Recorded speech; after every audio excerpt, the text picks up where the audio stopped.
Canceling a credit card usually means sitting on hold, waiting for a retention specialist to try and talk you out of it. But if you have a Chase card, you can bypass the phone tree and permanently close your account entirely online. To get started, you only need two things: an active internet connection and your current login credentials for either the Chase mobile app or their desktop website. Before you log in, you must check your financial standing. The system will automatically reject your cancellation request if your account has any pending charges or a remaining balance. It must sit at exactly $0.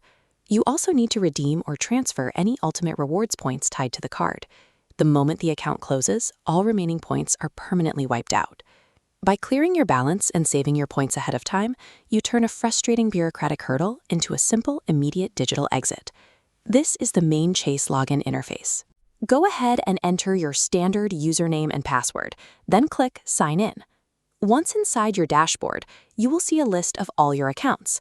Look at the main navigation menu and select Credit Cards to filter out your checking, savings, or auto loans. On this screen, locate the specific card you want to close. Check the card type and verify the last 4 digits so you do not accidentally select the wrong account. Here, we are selecting the Chase Sapphire Preferred. Now that you are in the management portal for that exact card, scan the breakdown list and tap on Account Services. This step-by-step filtering is built into the interface to isolate your exact target. It ensures you are locked into the correct financial product before making any permanent changes. Inside the Account Services menu, scroll all the way to the bottom. Tap the option labeled Close Account. This brings up a mandatory warning screen. Review these bullet points. Your balance must be 0, and you lose remaining rewards. Look closely at the third point. Closing terminates automatic payments, meaning you must update billing information with specific merchants.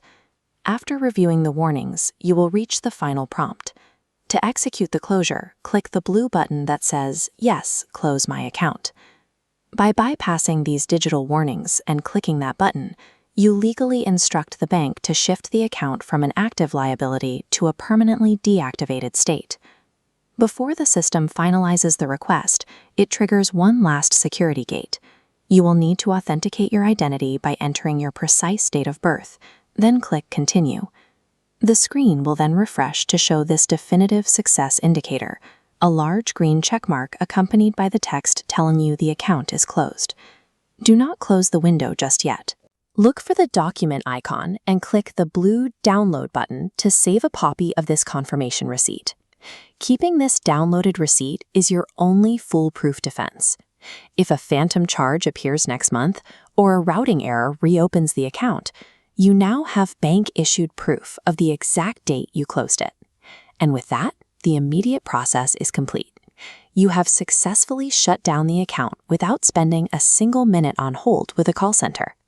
However, your work requires one final step. Over the next 30 to 60 days, you need to monitor your personal credit report to ensure Chase has properly reported the closure to the credit bureaus. When you check your file, look for the specific status terminology. The account must be explicitly marked as closed by consumer. True financial closure requires follow-through. It is about making sure the digital buttons you clicked correctly alter your permanent financial footprint in the real world.